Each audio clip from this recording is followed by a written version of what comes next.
Hi friends, இன்றைக்கி என்ன செய்யலான்னு பார்க்கலாங்களா? நான் வந்து இது சம்பா ரவை, இது 200 கிராம் இருக்குது. அது கூட கொஞ்சமாக ஒரு 250 கிராம் இருக்குது. இது அப்படியே சேர்த்துக்கிறேன். இங்கே பாருங்கள், நல்லா வறுத்தாச்சு. இதை எடுத்து இப்படி மாற்றி வச்சுருங்க ஒரு இதில். அதே கொஞ்சம் எண்ணெய் போட்டுக்குங்க. இது நல்லா காயட்டும். கடுகு போட்டுக்குங்க, கொஞ்சம் ஜீரகம், கொஞ்சமாக கடலைப்பருப்பு, இதெல்லாம் பொரியட்டும்.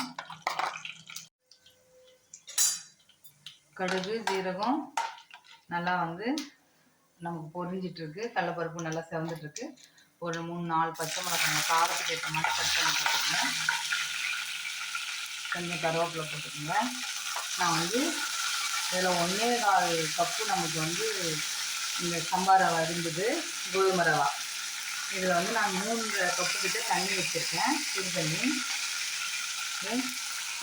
வெங்காயம் போட்டுக்கோங்க, ஒரு பெரிய வெங்காயம். இப்போ பாருங்கள், இந்த தண்ணி நம்ம வச்சுருக்கோம் பார்த்தீங்களா, அதுலேயே நம்ம வந்து கல்லுப்பு கொஞ்சம் போட்டுடலாம். இந்த டிஷ்ஷுக்கு தேவையான கல்லுப்பு கொஞ்சம் போட்டு அதுவும் நம்ம கொதிக்கட்டும். இந்த வெங்காயம் நல்லா வதங்கிட்டுருக்கு. ஒரே ஒரு தக்காளி எடுத்து கட் பண்ணியிருக்கேன், அதையும் இதில் போட்டுருங்க. இது நல்லா வதங்கிடுச்சு. நம்ம வந்து இது சேர்த்துக்கலாம். இது நல்லா நம்ம சுகர் பேஷண்ட்டு இந்த மாதிரி நம்ம வந்து ஹெல்த்தியான டிஷ் சாப்பிட்ணுன்னா நம்ம கோதுமை ரவை உப்புமா செஞ்சு சாப்பிட்லாம், சூப்பராக இருக்கும்.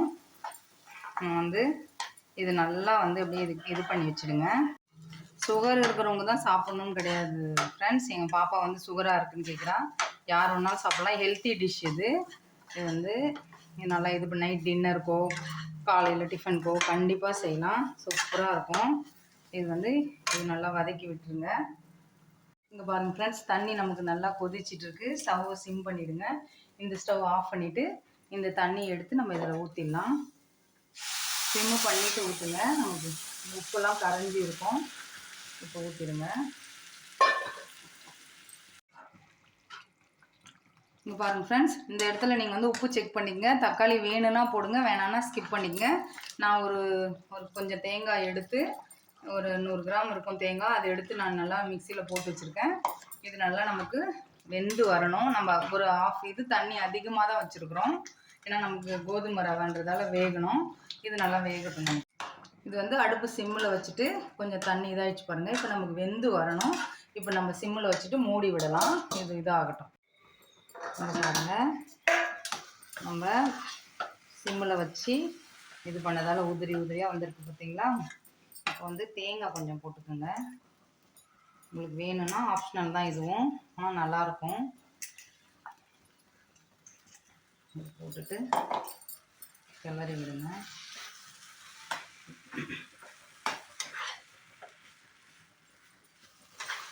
கொஞ்சம் கொத்தமல்லி தழை தூவிக்குங்க. இந்த தேங்காய் சட்னியும் உடச்ச கடலை சட்னியும், தேங்காய் சட்னி தான் சூப்பராக இருக்கும். ட்ரை பண்ணி பாருங்கள். இது இன்னும் கொஞ்சம் நேரம் வேகும். இங்கே பாருங்கள், நல்லா வந்துடுச்சு. இந்த டைமில் ஒரு ஸ்பூன் நெய் விட்டுக்குங்க, சூப்பராக இருக்கும். நீங்கள் முந்திரி இதெல்லாம் வேணா கூட போடலாம். நான் அதெல்லாம் எதுவும் சேர்க்கல, சும்மா சேர்த்துட்டு சூப்பராக வந்துடுச்சு பார்த்தீங்களா. உதிரியாக வந்திருக்கு. ட்ரை பண்ணி பாருங்கள் வீட்டில். சம்பா கோதுமை ரவை உப்புமா அப்படி கூட சொல்லலாம். இல்லை கிச்சடினா காயெல்லாம் போடுவோம், அது ஒரு நாளைக்கு செய்யலாம் நம்ம. அவ்வளோதான் ஃப்ரெண்ட்ஸ். இப்படி வந்து சொல்லுங்கள். நான் தேங்காய் சட்னி அரைச்சிருக்கேன், சர்வ் பண்ணி